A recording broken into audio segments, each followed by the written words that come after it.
Let's delve even deeper into the usage of both, either, and neither. Both. Usage in sentences. Both is used when you want to refer to two things, people, or groups together in a sentence. It can be used in various sentence structures. With nouns. Both dogs are playful. Both my parents were at the party. With verbs. They both like ice cream. We both ran the race. With adjectives. Both books were interesting. Both flowers are beautiful. Emphasis. Both is often used to emphasize that two elements are involved or true simultaneously. It makes the statement stronger by showing that it's true for both, not just one. With of. You can use both of when specifying a subset of a larger group. Both of my sisters are doctors. Both of the options are good. Either.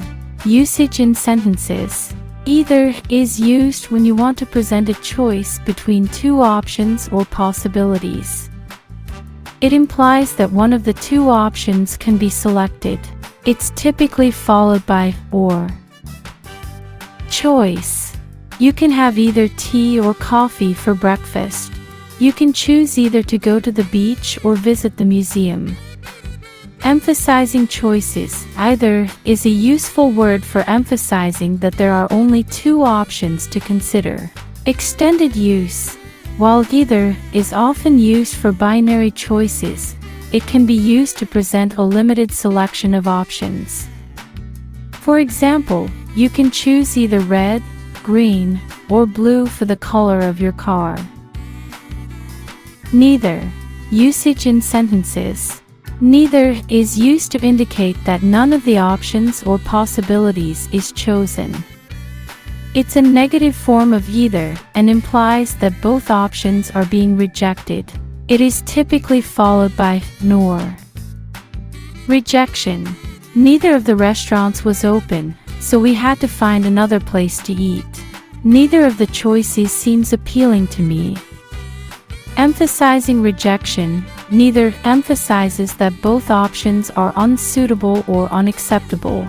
With nor, neither is often used with nor to introduce the options being rejected. Here are some more examples to illustrate the use of these words. Both the cat and the dog are in the yard. You can either join us for lunch, or you can meet us in the evening. Neither John nor Jane could solve the puzzle. These words are fundamental for expressing various relationships, choices, and preferences in English. Understanding when and how to use them helps in clear and effective communication.